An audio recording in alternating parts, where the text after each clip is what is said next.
de los mecanismos que involucran a mantener la hemostasia. Y luego de eso vamos a ver las mediciones que hacen que todos estos equilibrios se desequilibren, ¿cierto? Y lleguemos a hacer una medición hemodinámica. ¿Ok? Entonces, ahí están los objetivos.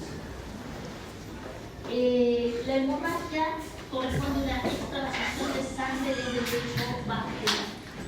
¿Qué quiere decir eso? Que si observamos, la sangre tiene que estar dentro de los vasos sanguíneos y tiene que estar en una forma fluida, no formándose trombos, sino que de manera continua y obligando los diferentes tejidos. Y la hemostasia es el concepto que abarca todos los mecanismos que hacen que esta sangre se mantenga fluida, circulante y que no se formen estos trombos. Recordemos que cuando hay una lesión en un vaso, ¿cierto? Lo primero que ocurre, ¿qué es lo primero que ocurre? El primer mecanismo para tratar de evitar que la sangre se escape, una vasoconstricción. Y luego de eso, tiene la fase de formación de este tapón de plaquetas para que se consolide con un coágulo de fibrina que se armaba sobre esta base ya de plaquetas que están adheridas. Entonces vamos a acordarnos un poquito todas las proteínas involucradas, o no todas, las más relevantes involucradas en todos estos procesos, porque obviamente cuando alguno de estos mecanismos se ve alterado, ya sea de manera genética o de manera adquirida, vamos a tender a hacer hemorragia. ¿Okay?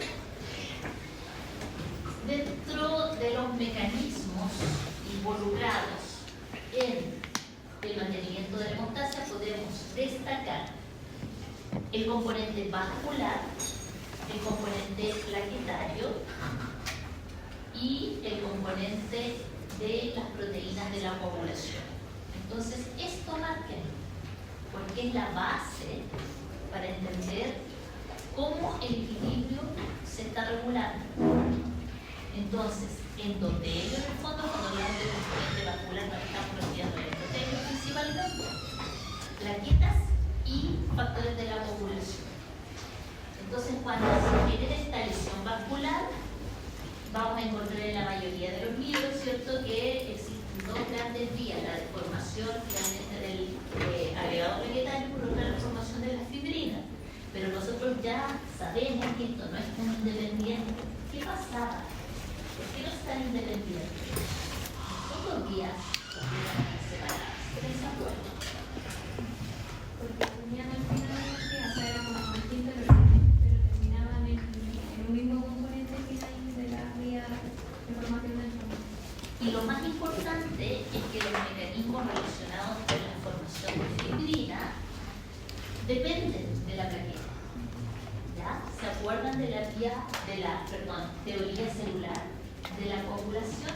Eso implicaba que la plaqueta ayuda a que al vez se forme la fibrina. Y eso lo vamos a recordar en una diapositiva que tienen ahora. Entonces, todos los libros van a encontrar esto. El gatillante para que se genere todo este proceso llamado agregación plaquetaria es la exposición del colágeno, es decir, del subendotelio hacia la circulación. Ese es el gatillante. Ahí, inmediatamente, este colágeno que se está exponiendo se lo obliga al factor del von Willebrand, lo que gatilla a su vez la adhesión, luego viene el proceso de agregación plaquetaria y finalmente la formación del tapón plaquetario. Y por otra parte, también cuando hay una lesión vascular, se va a exponer una serie de células y componentes intracelulares como el factor quístico o factor tisular, que era el gatillante de la activación de la coagulación para que se forme la fibrina, y de esa forma tenemos finalmente este trombo de plaquetas con fibrina, y de esa forma detenemos la hemorragia. Hasta acá, ¿todo bien? ¿Se están acordando? Perfecto. Fase 1 de la formación del tapón plaquetario. ¿Quién se acuerda cuáles eran los elementos claves en el proceso de adhesión de una plaqueta al subendotelio. Eso es para la agregación plaquetal, ¿cierto? Pero para el primer paso, que es la adhesión. ¿Quién se acuerda? Ya, colágeno, después, ¿qué más? El factor de von Willebrand y la plaqueta. Entonces, recordemos que esto es lo claro, ¿cierto? Tenemos el subendotelio exponiendo el colágeno. El factor de von Willebrand es un multímero que se forma en las células endoteliales, ¿ya? Y también en el megacardiocito. Entonces, en el plasma lo van a encontrar como grandes complejos moleculares de un alto peso molecular. Es como un ovillo de lana, ¿ok? Entonces, cuando este ovillo de lana va pasando ovillitos de lana por la circulación, ¿ok? Pero si se expone el colágeno, es como si un velcro se pegara a un extremo del ovillo de lana. Y con el shear stress, este ovillo de lana, ¿qué le pasará? Se desenrolla, ¿cierto? Y de esa forma expone los sitios para que se una, por ejemplo, este componente que es la glicoproteína 1B, que está dentro de todo un complejo, y de esa forma se produce la adhesión. Les recuerdo este complejo porque vamos a ver que ciertas condiciones genéticas que son muy raras, la prevalencia es muy baja, implica que haya problemas en la adhesión plaquetaria porque este complejo no se expresa de manera adecuada. Acuérdense de eso, ¿ya? Para cuando revisemos todas las condiciones que nos llevan a problemas de hemostasia renal. Entonces, ese era el paso de la adhesión. Luego que las plaquetas se adhieren, se empiezan a activar y agregar entre ellas. Y ahí sí que es importante la ADP. ¿Qué tiene que ocurrir para que una plaqueta se active? ¿Se acuerdan? ¿Qué cosas le pasaban a la plaqueta? ¿El factor ese o no? ¿El qué? ¿Un factor o una red? ¿Pero cuál? El de nada, nada, mira. ¿Qué pasa? Liberan el gránulo denso y el... Perfecto, liberan los gránulos. ¿Qué más pasaba? Se cargaba negativamente la superficie. ¿Qué más? Ponía receptores para pegar el trasplante. Muy bien. Expone una serie de otras proteínas, glicoproteínas de membrana que ayudan a la agregación. Pero recuerden también que había un paso súper importante para que una plaqueta se agregue a la otra. Porque si son redondas, claro, cambia la morfología. Porque es la única forma que expongan, ¿cierto? Estas especies como de pseudopodio, y de esa forma van quedando atrapadas unas entre otras. Si fueran todas redondas, o sea, te han puesto pilotas así una sola, no se caen todas, ¿no? Tiene que ser algo que ayude con su forma a generar ese cambio. Entonces, todo eso ocurre en el proceso de activación plaquetaria. Y en este proceso de activación plaquetaria, una de las cosas que ocurre es que esta glicoproteína, ya que es una integrina, esta integrina que se llamaba alfa-2 beta, alfa-2 beta 3, esta integrina expone a la superficie de la plaqueta la zona de unión con el fibrinógeno. Entonces, de esa forma, el fibrinógeno es una especie de puente entre una plaqueta y otra.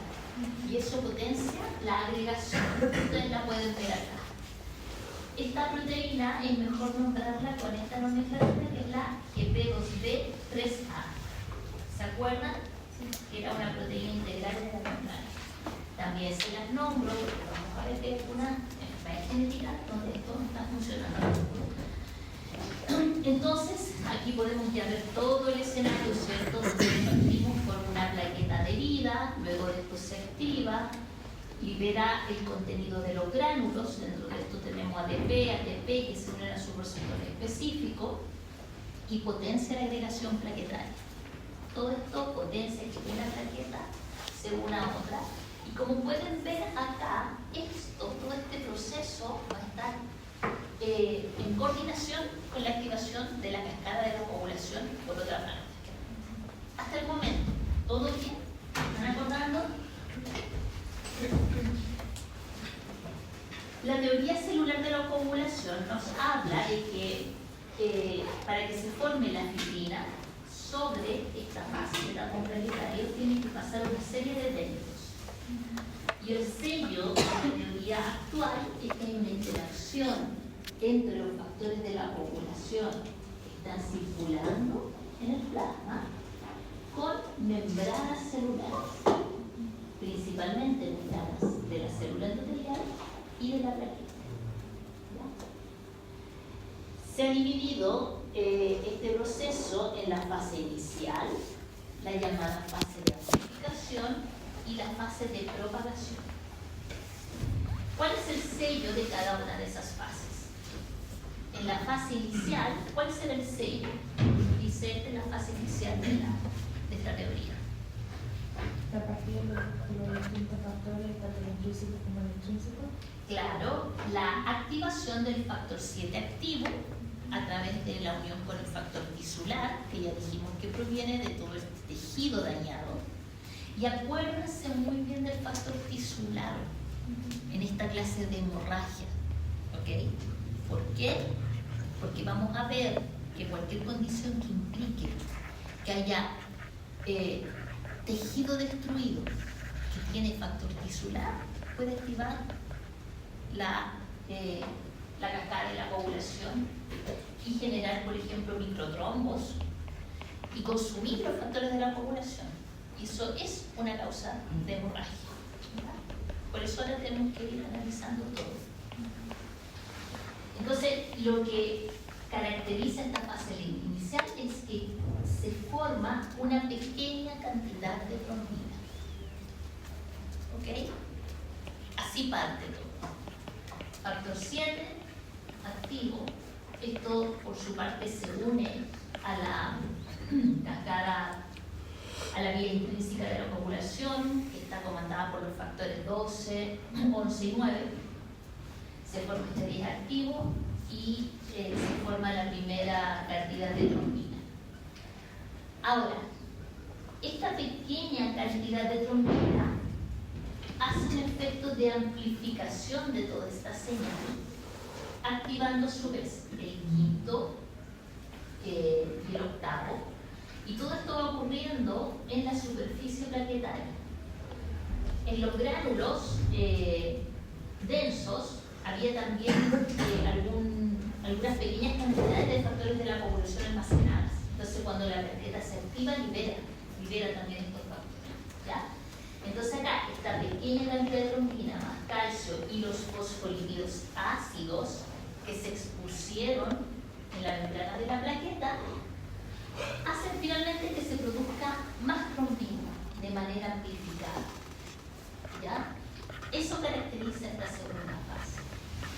Y la tercera fase, que ya es la de propagación, ahí estamos hablando de que se formó todo el complejo protrombinasa, que es este complejo con el factor 10 activo, quinto activo, que nos produce finalmente mucha trombina. ¿Quién va a activar, o sea, quién va a transformar finalmente o catalizar la reacción en que este fibrinógeno se transforma en la fibrina? ¿Ya? Eso fue el resumen de hemostasia primaria y secundaria. ¿Alguna duda?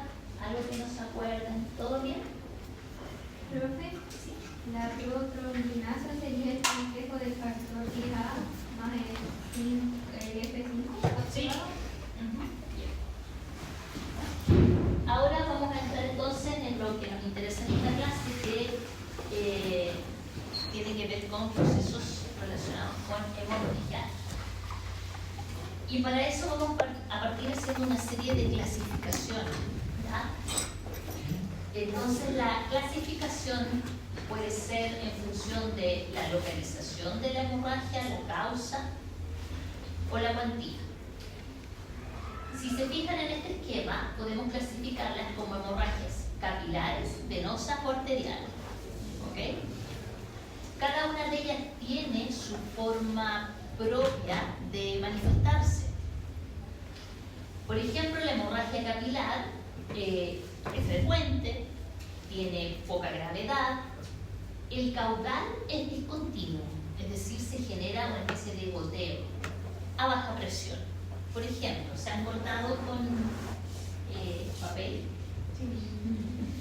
se han pinchado obviamente con una rosa, con una aguja, con algo, o se han cortado en la casa, en la cocina, no sé, cortando con cuchillo. ¿Qué es lo primero que sienten? El corte, un dolor agudo e inmediatamente una vasoconstricción, porque sale la primera gota de sangre, pero después deja de salir. Pero después, ¿qué ocurre? Vuelve a salir. Y la forma es un goteo, baja presión. ¿De qué color es esa sangre? Roja, pero es un color rojo más cercano a burdeo, diría. Para que no la confundamos con el color, por ejemplo, de una hemorragia arterial, que imagino que el color es lo mismo con el arterial, ¿cierto? Entonces, eso caracteriza principalmente la manifestación clínica. Tenemos las hemorragias venosas, donde también el flujo es continuo, la presión baja y el color es rojo oscuro, porque tenemos una sangre venosa con un contenido de oxígeno menor que la sangre arterial. Y probablemente, no sé si han visto, les ha tocado ver algo así, una hemorragia venosa, pero podríamos pensar, por ejemplo, cuando se con una muestra de sangre venosa, acordarse de ese color, de cómo fluye en el fondo, que se necesita un pequeño vacío en el tubo para extraer la sangre, no es tan fácil de extraer. Y luego tenemos las hemorragias arteriales, que ya eso implica una gravedad importante, hay una alta presión, el caudal es elevado y el color es un rojo intenso, es rojo claro, pero en el fondo es un rojo que es evidente. Cuando se toman muestras de sangre arterial, que no sé si lo han visto o lo vayan a ver, ahí es evidente, es un color rojo muy intenso y de hecho el émbolo de la jeringa ni siquiera es necesario tirarlo, porque fluye con presión y de manera pulsada. En este esquema podemos tener estas clasificaciones entonces en cuanto a la gravedad. Ahí está la clasificación entre leve, moderada y grave, dependiendo de qué porcentaje de la volemia se pierde. Tenemos la profundidad, las cuales pueden clasificarse en hemorragias superficiales o profundas. Cuando hablamos de superficiales, estamos hablando de hemorragias que ocurren a nivel cutáneo o mucoso, mucocutáneo. Entonces acuérdense de esta clasificación porque vamos a ver que las manifestaciones clínicas son diferentes a las hemorragias profundas. Cuando hablamos de hemorragias profundas, nos estamos refiriendo principalmente a las que ocurren a nivel muscular o visceral. ¿Ok? Y bueno, lo que acabamos de explicar estaba acá con respecto al origen. Entonces marquen esta diapositiva ya, porque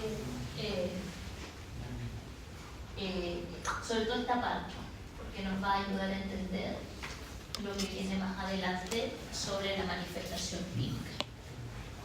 Solo para adelantar, ¿quién sabe cuál es la manifestación clínica? ¿Cómo ustedes pueden diferenciar una hemorragia superficial de una profunda?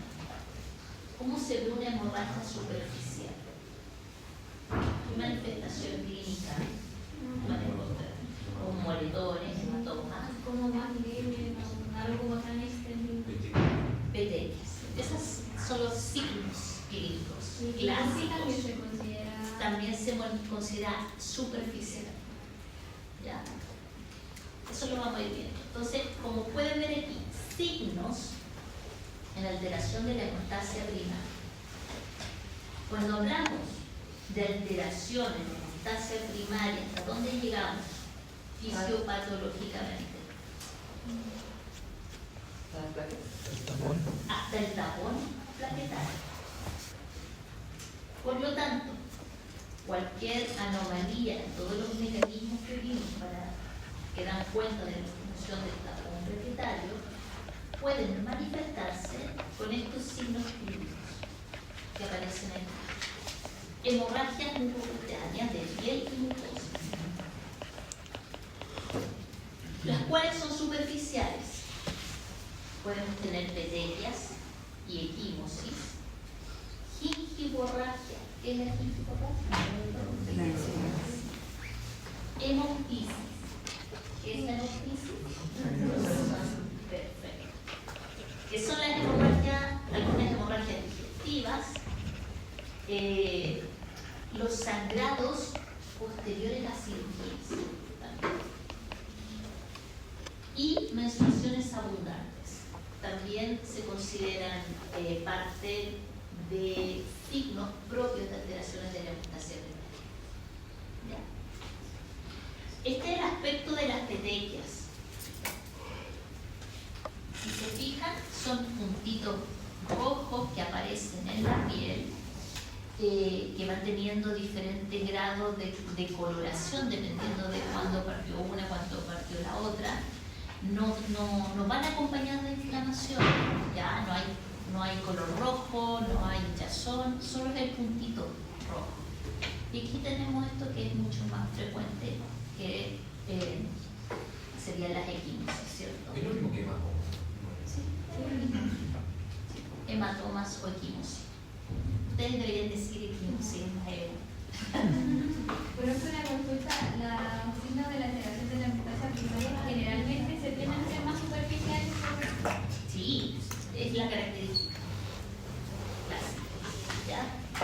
Entonces, esta diapositiva es muy importante para esta clase, o sea, es uno de los sellos de esta clase, tener claro cómo es la manifestación clínica de una hemorragia que es causada por un defecto en la hemostasia clínica. También tenemos acá dos ejemplos que no son ni... Este es el más frecuente, diría yo, enfermedad con Wiener. Y por otra parte, contarles que existen las llamadas telangiectasias, que es una serie de enfermedades donde el problema es capilar. Hay una familia de telangiectasias y el problema es capilar, es decir, la permeabilidad capilar está alterada. ¿Se acuerdan cuando partimos que dijimos que es clave tener claro que tiene que haber un equilibrio entre vasos sanguíneos, plaquetas, o sea, endotelios en el fondo, plaquetas y motores de la coagulación? ¿Ya? Y aquí el problema es la vasculatura. ¿Cuál es la diferencia entre la gestasia y araña vascular? La forma, la manifestación clínica, porque las arañas vasculares, por ejemplo, se llaman arañas, de hecho, porque se genera una especie de ramificaciones por circulación colateral que se va a generar.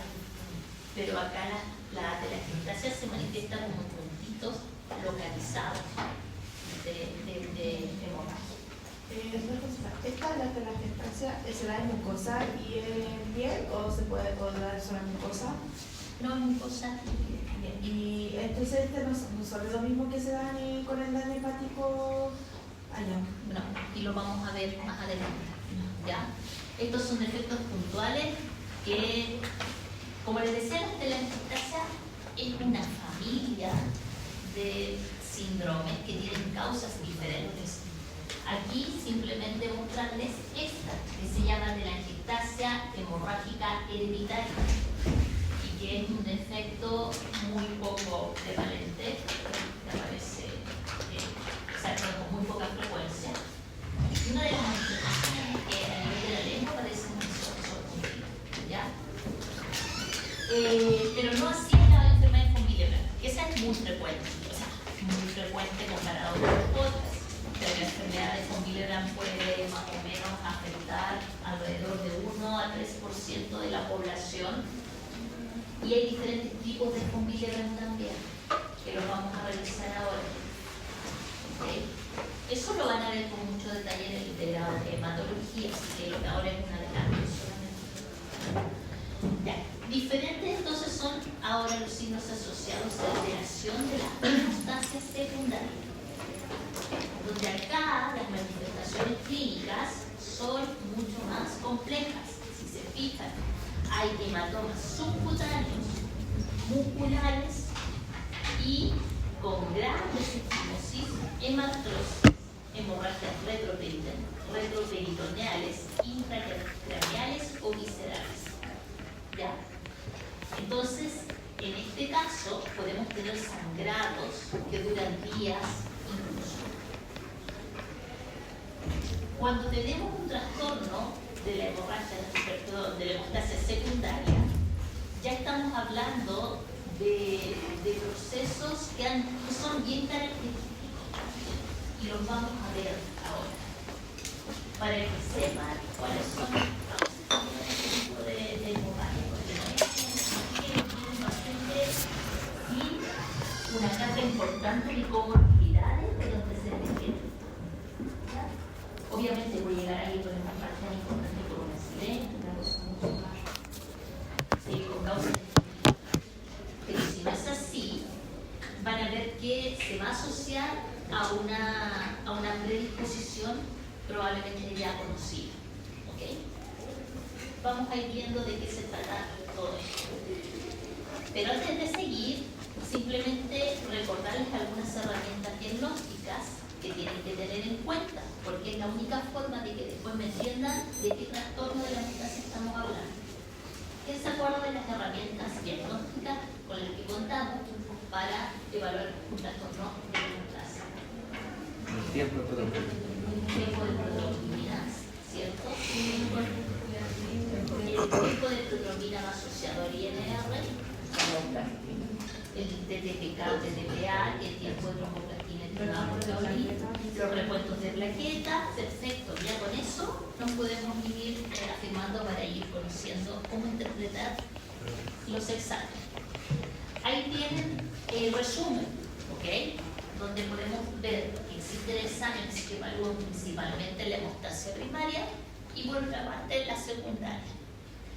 La primaria lo podemos ver a través del tiempo de sangría, que no se realiza.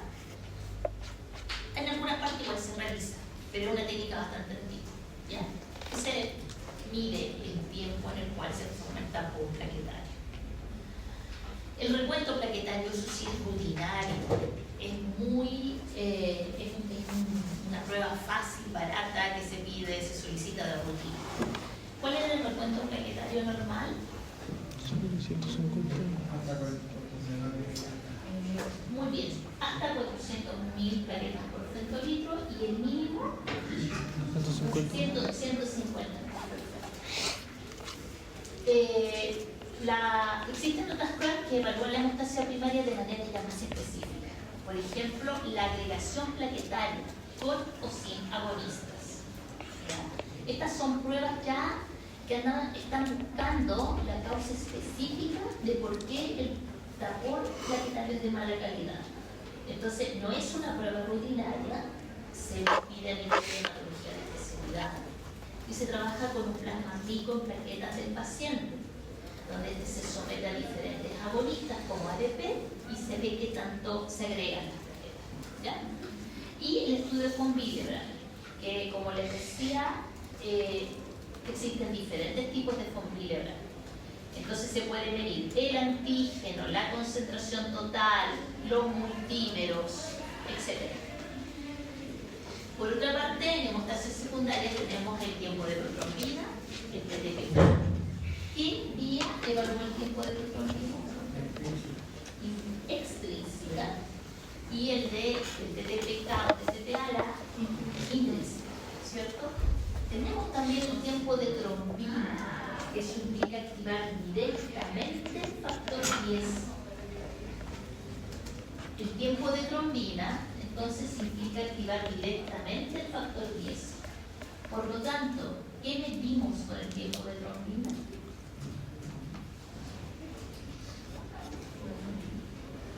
La vía común, pero que se mide de manera específica. ¿Cuánto demora en formarse? Claro, pero ni siquiera muchos componentes más. Entonces, ¿de qué nos habla si tenemos un tipo de trombina alargada? Que se demora más en formar la proteína. Claro, eso es lo que nos está diciendo, pero ¿cuál es el problema del paciente? Que tiene poca trombina. Falta el sustrato. ¿Cuál es el sustrato? Porque tenemos, miren, imagínense, tenemos el factor 10 que lo podemos activar de manera artificial. ¿Pero trombina? No, pero si eso ya ocurrió, se supone. No, pues que está muerto si te falta calcio. ¿Pero trombina? Por ahí va. La proteína. Pero es que la fibrina se forma. ¿Qué tiene que faltar para que no se forme fibrina? Prototimbrasa o proto...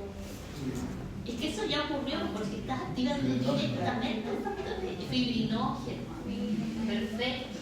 Entonces hay condiciones donde hay disminución en la producción de fibrinógeno. ¿Y dónde se produce el fibrinógeno? En el hígado. Entonces, si tenemos una disminución en la concentración de fibrinógeno, podemos llegar a tener este tiempo de trombina alargado. Podemos cuantificar los factores de manera directa. Podemos cuantificar cuánto fibrinógeno tiene el paciente también. Y por otra parte se pueden medir estos frutos de degradación del fibrinógeno para ver una condición de SIB. Eso lo vamos a ver en otra clase, la coagulación intramuscular. ¿Quedó claro hasta el momento? ¿Qué es PDP? Productos de degradación del fibrinógeno. El estudio de von Willebrand, existen las pruebas de primer nivel que nos ayudan a clasificar los 3 principales tipos de factor de von Willebrand, que no sé si lo puse.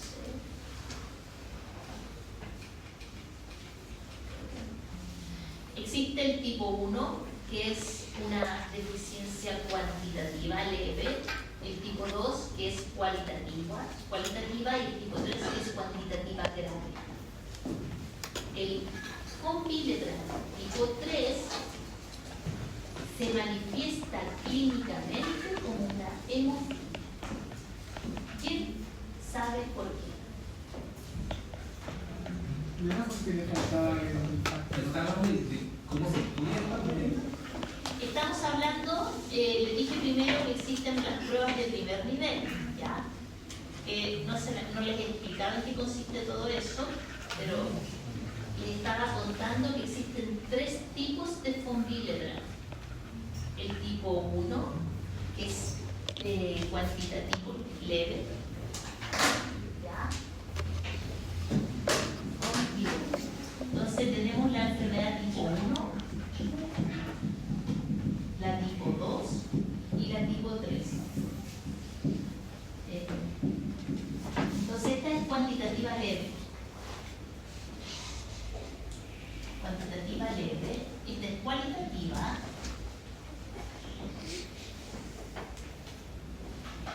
Y esta es cuantitativa grave. Entonces mi pregunta es, ¿por qué creen que esta se manifiesta como una hemofilia? Creo que era porque disminuía el factor 9, 8.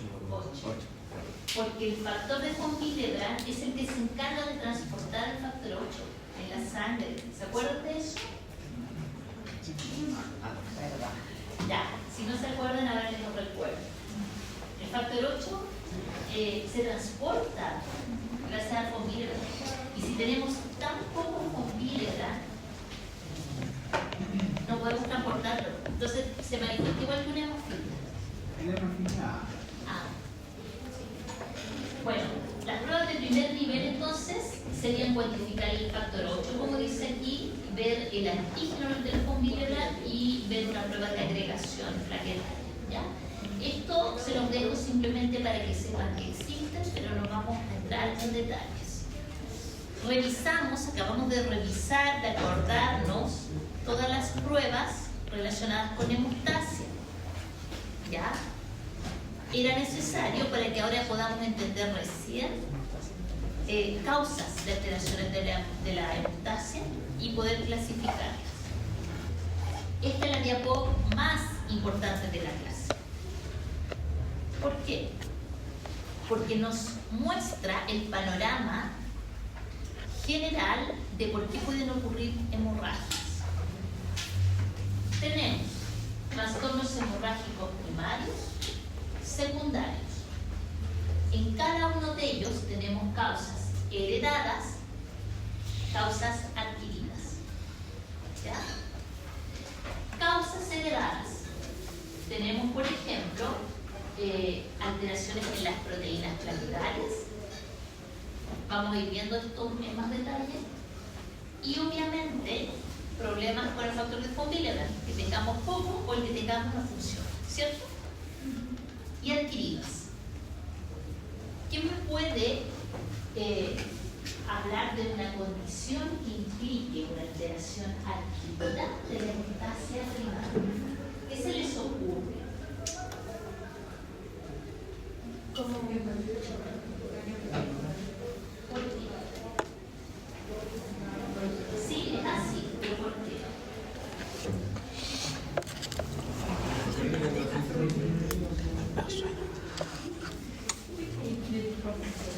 Estamos hablando del trastorno de hemostasia primaria, factores de la coagulación en hemostasia secundaria. La pregunta es, ¿por qué una falla hepática? Y bien lo dijeron, pero pregunté que lo dijeron. ¿Por qué en falla hepática Todo enfermedad renal crónica. o se puede considerar un trastorno adquirido de la hemostasia primaria? Pero no se trata de que se acuerden, se trata de que Von Willebrand no se produce en Porque Había una disminución. más fácil.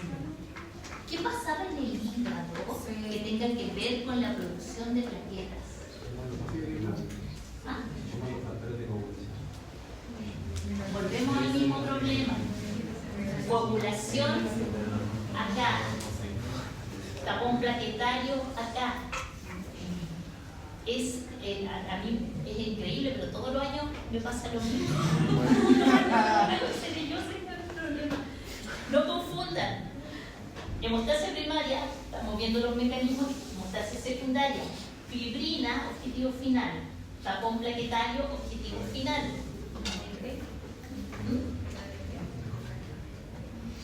¿Qué pasa con el ADP? Si hubiera daño hepático, podría ver cómo afectaba la vitalidad. Podría ser, ¿ya? Pero hay una razón súper concreta. Porque se dañan las células, no se pueden expresar. ¿Cómo? Como se daña la misma célula que con el tubular, no se pueden empezar a hacer con una célula que participen y van a estar logrando momentos y todo eso organismos de momento, ¿no? No, es que la razón es súper simple y lo vimos el año pasado, es súper simple. ¿Qué tiene que haber de manera óptima para que se produzca La vitamina K. vitamina K nuevamente? Hemostasia. No sé, entonces. Von Willebrand lo produce en los vasos, pero el hígado también. Eso descarta. ¿Me tienen que hacer una buena vitamina K? ¿Dónde tienen las plaquetas? Cuando hablamos de esto, ¿no? En la medula, ¿qué necesitaba el megacariocito? Era como para que más grande, esto es muy difícil todavía. No sé, me está viendo bien. factores. ¿Qué factores? Para los eritrocitos es importante la eritropoyetina. Para los megacariocitos es importante ¿qué cosa? La trombopoyetina. ¿Dónde se produce la trombopoyetina? En el hígado. ¿Qué pasa si tenemos una enfermedad crónica hepática mayor? Que por eso en OH2 había que esto tenerlo. Lo hemos hicimos un speedrun, literalmente fue un speedrun de 8. Bueno, pero de verdad es que esto no va a funcionar si no tienen claro que aquí el objetivo final es el tapón plaquetario y que el objetivo final es la coagulación, fibrina. No, esto no funciona si no tienen claro que aquí Los tipos de hemorragia, la manifestación clínica no tiene nada que ver con la manifestación clínica que aparece acá. ¿Lo tienen claro? Ya. Entonces, adquiridos de efectos secundarios, dependiendo de enfermedad de base. Por ejemplo, trombocitopenias en general. ¿Y el síndrome purpúrico podría entrar en hemorrágico primario? Las púrpuras se consideran hemostasia primaria. No, porque tienen trombo, o sea, una de las cosas es decir, trombocitopenia o trombopatías. Cualquier cosa que haga que no se produzcan plaquetas de manera adecuada, que se destruyan plaquetas antes de lo que tienen que morir. Por ejemplo, si hay daño es como muy frágil, o sea, sería ello, pero no sería como tal de la plaqueta. Eso es daño vascular, pero ¿qué tipo de daño? No sé, como que pensé eso, sí, porque como es lo que nos le da un factor a la plaqueta de que hoy yo ya esto. Es que es una hemorragia, si hay una disección aórtica, es la ruptura de un vaso grande. Sí, por eso que, o sea, no sería netamente la plaqueta, pero sí la Eso es vascular. No, aquí, miren, el concepto es el siguiente para que lo anoten. ¿Ya? En el heredado estamos todos clarísimos que corresponde a cualquier proteína que implique que no se sintetizó bien y que tiene que ver con cualquier mecanismo desde la adhesión hasta actuación hasta agregación, ¿cierto? Y en adquirido cualquier condición que haga que se sinteticen menos plaquetas, se destruyan más plaquetas, se atrapen más plaquetas en el vaso, como en una esplenomegalia. ¿Me entienden? Yo diría que ese es el resumen. Entonces eso también podría ser consecuencia de daño hepático crónico. Claro. Que da como consecuencia. Perfecto. Ahí ya tienen dos causas. ¿Alguna otra causa que ustedes recuerden? Malaria, ¿La malaria por qué? porque causa esplenomegalia y eso causa la destrucción Ah, de sí, me parece súper bien. ¿Qué más? Cualquier condición que inhiba también la actividad de las plaquetas. Una aplasia medular, ¿cierto? Porque la anemia es solo eritrocitos. Pero también hay anemia que trabaja las tres series, plaqueta, plasma, Ah, pero por aplasia medular. La anemia, el concepto de anemia es exclusivo a la concentración de hemoglobina. Lo que sí existe la llamada anemia plásica, que en el fondo es una aplasia medular, y en la médula no se está produciendo ninguno de los tres. Bueno, listo, hemostasia primaria. Vamos con secundaria. Ahora sí vienen los factores de la coagulación. Claro, heredados y adquiridos. ¿Qué me da un ejemplo de heredados? Un ejemplo clásico de una alteración de factores de hemofilia. Ahora, adquirido. Alguna condición adquirida implique que no podemos formar fibrina. Ahí sí, enfermedad hepática crónica, en donde no se sintetizan los factores de la coagulación. Eso es un clásico, ¿cierto? Un clásico. ¿Qué hora es? Terminamos cuarto para las 4, ¿les parece? Y de ahí viene el otro. Para que alcance a descansar. Rápidamente, trastorno de la hemostasia primaria. Entonces, si se fijan en este cuadro, se los dejo para que sepan que existen alteraciones hereditarias en la función plaquetaria. Pero todo esto tiene, o sea, es tan baja la prevalencia de estas enfermedades que no les voy a preguntar, por ejemplo, no sé, por el síndrome de Scott. O sea, tendrían que aprenderse la alteración con el apellido de la persona que lo describió, como de 20 alteraciones diferentes. El mensaje es simplemente que existen defectos hereditarios de la función de las plaquetas.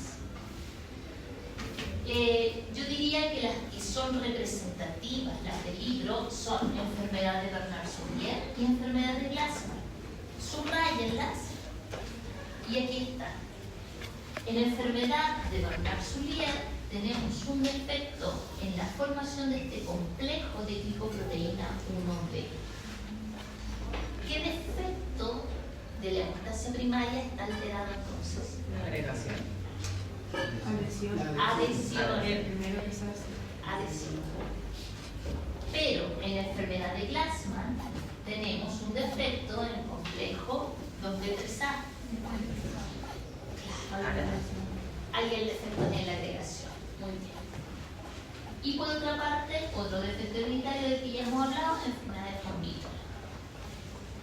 Entonces, como mensaje, nos tenemos que ir de esta clase recordando 3 alteraciones hereditarias de la hemostasia primaria. Bernard-Soulier, Glassman, von Willebrand. ¿Estamos de acuerdo? Y no olvidarse que hay muchos más, pero no los vamos a aprender, o sea, a recordar. ¿Estas alteraciones hereditarias generalmente se detectan a temprana edad o pueden...? Temprana edad. De hecho, la historia cuenta que el primer caso de Bernard-Soulier fue descrito en un chico hace, no sé, muchos años atrás, creo que en 1700 algo, y se murió porque en su adolescencia se puso a pelear en un bar y le pegaron un par de electrobombos y se murió. Porque no pudo contener la memoria. Busquen Bernard-Soulier si están y van a ver la historia de cómo describieron el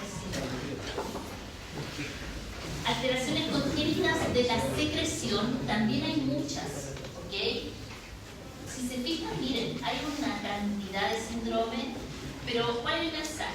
Si hay una alteración congénita en la secreción de las plaquetas, no vamos a poder tener ni plaqueta activa, no va a funcionar la agregación de manera óptima y vamos a tener sangramientos tipo mucocutáneos. O sea, en el primer caso es proteína y esta es netamente de la pura plaqueta. Claro, como dice ahí, secreción. Es decir, que los granos alfa y denso se liberan. Tampoco esta no la estudian. O sea, se los cuento ahora para darles el contexto, que sepan que existe, que van a tener una larga vida de médicos y quién sabe si un día les llega un paciente.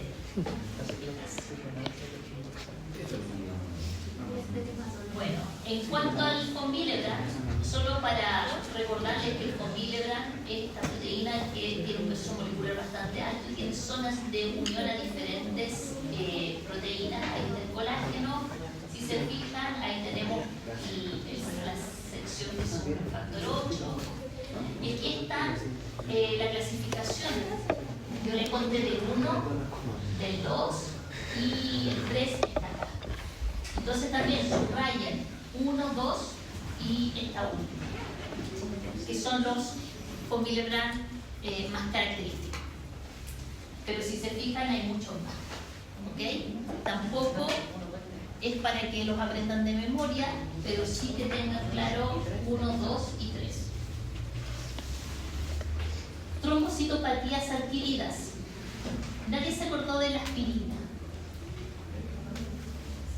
Cuando les pregunté delante, trastornos adquiridos de la hemostasia primaria. Y la aspirina solamente es un ejemplo, pero en el fondo ustedes saben que existen una serie de fármacos que hacen que la agregación esté alterada, ¿cierto? Aquí los corticoides. Corticoides funcionan a otros niveles, pero en general todo antiinflamatorio no esteroidal de alguna forma va a actuar sobre las COX y van a hacer que las plaquetas no se agreguen de manera óptima. ¿Ya? Entonces fármacos, no se olviden que alteran la función plaquetaria. Si se fijan, esta tabla también anótenla como importante porque dice principales causas de disfunción plaquetaria adquirida. ¿Ok? Entonces, medicamentos, aspirina, AINES, consumo de alcohol, la uremia, La uremia de los pacientes que acumulan compuestos nitrogenados también genera destrucción plaquetaria. ¿Ya? Por eso existe el CHU, síndrome hemolítico urémico, que se caracteriza también por tener hemorragia. Enfermedad hepática, las paraproteinemias, es decir, cuando existe una gran concentración de proteínas que en condiciones normales no las tenemos, como en el mieloma múltiple, donde los plasmocitos están secretando constantemente inmunoglobulinas, estas van generando también destrucción en las plaquetas. Algunas enfermedades autoinmunes, productos de degradación de la fibrina, etc. ¿Ya? Entonces, en este cuadro se resumen las causas que llevan a destrucción o disminución de la producción de plaquetas. Esta es la difusión plaquetaria de la enfermedad hepática crónica, donde pasan muchas cosas, pero una de ellas es que no tenemos trombopoyetina, que hay esplenomegalia, y aquí también existe otra descripción como que además hay activación primaria del sistema fibrinolítico, circulan muchas plaquetas que no son degradadas una vez que envejecen, y aquí está lo que decías tú con respecto a la ADP, ¿te acuerdas? La ingestión de dosis altas de alcohol, por ejemplo, cuando la enfermedad hepática tiene que ver con una causa de alcoholismo crónico, produce disminución de ADP y de ADP, y eso genera una inhibición de la adenosina también, y no se produce la secreción. ¿Ya? Vimos hemostasia primaria, alteraciones que nos llevan a hemorragias de tipo mucoso, no se olviden de eso, cutáneo mucoso. Ahora vamos a ver trastornos de la hemostasia secundaria. Los clásicos serían las hemofilias. Hemofilia A, hemofilia B. En hemofilia A, la deficiencia del factor 8, en hemofilia B, la deficiencia del factor 9. Hasta aquí, ¿vamos bien? Perfecto. Entonces, el Con Miller. el 3 El 3. sería de La hemostasia primaria. secundaria. Es porque- que, ojo con eso. No. Claro, el triptornicol se manifiesta clínicamente como un trastorno de hemostasia secundaria, pero la causa Ah, de primaria. es de primaria. ¿Ya? Ese es el concepto. Porque aquí falta el factor y el otro está el factor, pero no está por. Perfecto. Esa es la explicación. Entonces, no vamos a entrar en detalles con respecto a la hemofilia. Yo creo que lo van a ver después en el integrado de hematología con mayor detalle, pero tener en cuenta que es una enfermedad que se transmite por herencia ligada al cromosoma X. Aquí está la herencia, que no vamos a tampoco entrar en mucho detalle, pero en el fondo simplemente hay que tener claro que la fibrina se puede llegar a producir, pero se produce con una muy mala calidad. Y se tiene que producir porque si no sería incompatible con la vida, la hemofilia. Y en el fondo existen diferentes grados también de hemofilia. Por ejemplo, si se fijan acá, dependiendo de la gravedad de la hemorragia, existen diferentes clasificaciones y manifestaciones clínicas. Por ejemplo, en una hemofilia leve, miren, lo único que puede manifestar que el paciente está con una hemofilia es que sangre mucho luego de cirugías o extracciones dentales o algún trauma. Entonces pueden haber hemofilias leves, pero una grave se manifiesta antes del año de vida. Y eso sí va a estar caracterizado por hemartrosis, hematomas musculares, que fueron las características que nombramos al principio. Estábamos hablando de cómo eran las hemorragias cuando hay alteración de hemostasia secundaria. ¿Ok? De hecho, el factor 8 se llama también factor antihemofílico. En los libros antiguos lo pueden encontrar así. Y se necesita simplemente alrededor de un 5% del factor comparado con una persona normal para no manifestar nada. Pero si ya la distribución es menor al 5%, estamos hablando de una clasificación grave en la cual probablemente existan estas hemorragias espontáneas. ¿Okay? Por eso los hemofílicos pueden vivir hoy en día, hay agrupaciones que tratan de ayudarse y de ver terapias adecuadas. Y hoy en día es bastante controlado. Se conoce la historia familiar, hay terapias basadas en administrar factor 8 exógeno por crioplasma y otro tipo de medidas que ayudan, ¿ya? Entonces, simplemente para que lo conocemos. Los trastornos hemorrágicos con causa en la hemostasia secundaria van a tener el siguiente patrón en los exámenes. Los conteos plaquetarios van a estar normales. Esto puede ser una pregunta de prueba, ¿cierto? Donde uno ponga una combinatoria de pruebas y ustedes tienen que decir si es hemostasia primaria o secundaria. ¿Ya? Este tiempo de hemostasia que no lo vamos a mencionar, pero sí TP y TPK.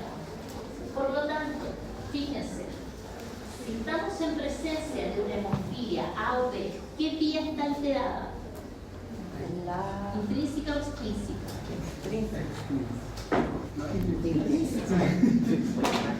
Por lo tanto, ¿qué va a estar alterado? ¿El TP o el TTPA? El TTPA. ¿Ya? Entonces aquí está, si se fijan, hemofilia A, prolongado el TTPA, el TP está normal y está normal el recuento plaquetario. Todo calza, ¿cierto? Entonces, esta puede ser una pregunta. Luego, si tenemos un von Willebrand tipo 3,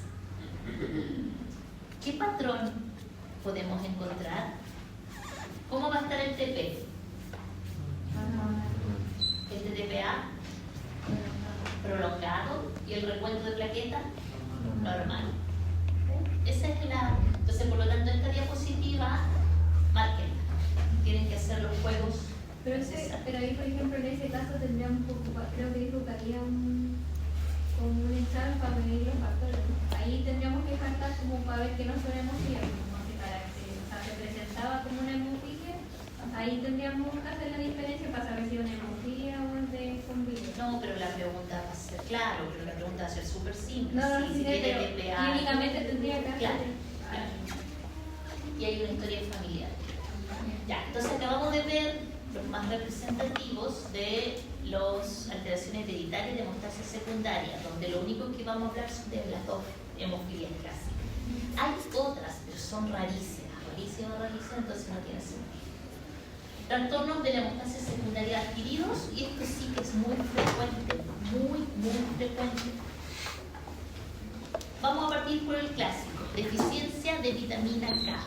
¿Qué hacía la vitamina K?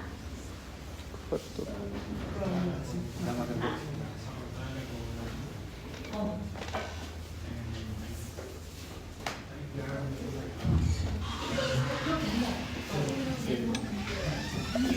¿Qué hace la vitamina K? Me acuerdo que gamma carboxilada. Gamma carboxila, ¿cierto? Una serie de factores para que su sitio activo pueda actuar como una serinoproteasa en la cascada de la coagulación. Entonces, los factores que necesitan esta gamma carboxilación para que puedan funcionar son el 2, el 7, el 9 y el 10. Excelente. Eso para eso en la clase, para que se vayan acordando y vayan integrando. Entonces, vitamina K, esto es muy importante. Sin vitamina K vamos a tener trastornos hemorrágicos. Fíjense cuándo es importante una adecuada suplementación de vitamina K. En neonatos, en síndrome de malabsorción, disminución de depósitos de vitamina K y cuando hay uso de warfarina. ¿Qué es la warfarina? Un anticoagulante. ¿Cómo actúa?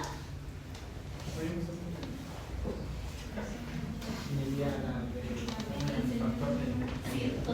Por eso.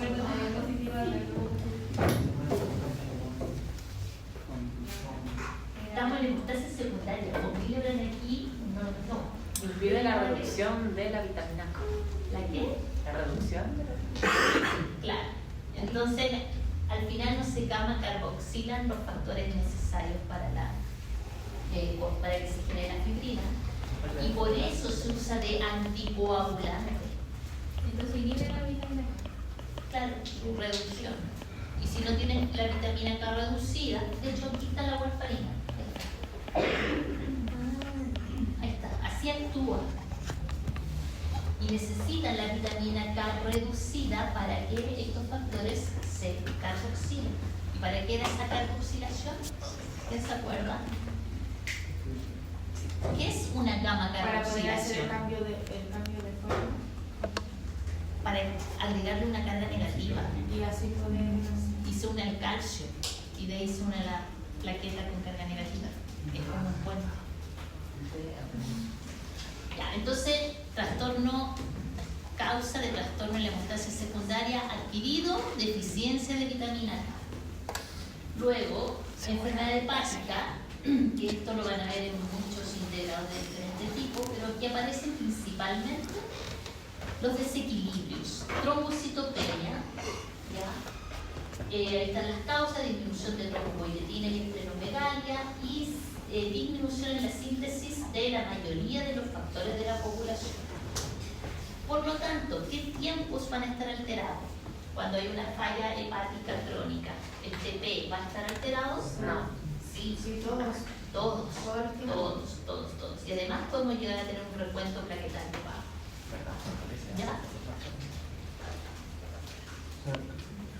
Esta diapositiva resume por qué ocurren los trastornos hemorrágicos en enfermedad hepática. ¿Okay? Entonces, en una enfermedad hepática crónica se usa hoy en día un concepto nuevo, ¿ya? Que se llama una hemostasia rebalanceada. ¿Qué quiere decir esto?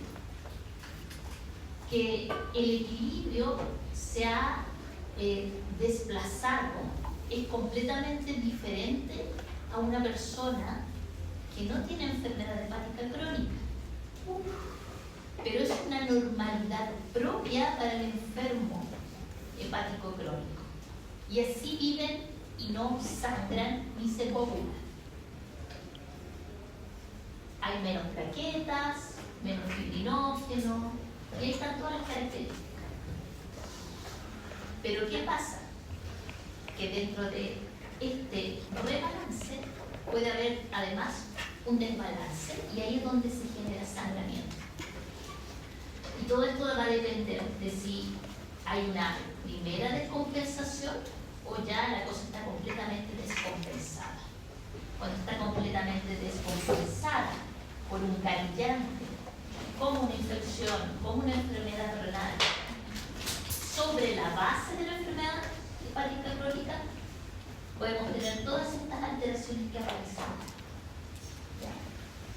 Entonces, esto lo tienen que saber porque ustedes saben que el hígado graso metabólico cada vez está aumentando más su prevalencia y si no se corrige a tiempo se puede llevar a un problema de sangramiento. Este cuadro les da la fisiopatología de por qué puede haber este tipo de sangramientos llamado hemoperitoneo masivo en enfermedad hepática crónica, que la base es este trastorno de la coagulación. Ya estamos terminando. Les dejo este algoritmo diagnóstico, márquenla como forma de estudio, porque si ustedes entienden esta diapositiva, quiere decir que toda la clase la entendieron. ¿Sí? Porque insisto, aquí no tienen que aprenderse todas las diapositivas de memoria, tienen que aprender las cosas claras que les dije y ustedes van a poder deducir el resto. Entonces, esta diapo les ayuda a tener ese algoritmo mental de cómo clasifican los trastornos.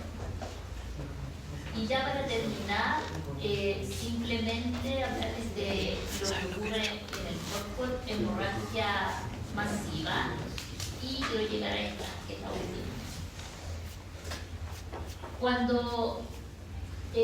Porque hay que conocer los mecanismos fisiopatológicos de la hemorragia porque cuando esta se presenta y es masiva, se produce la llamada tríada de la muerte.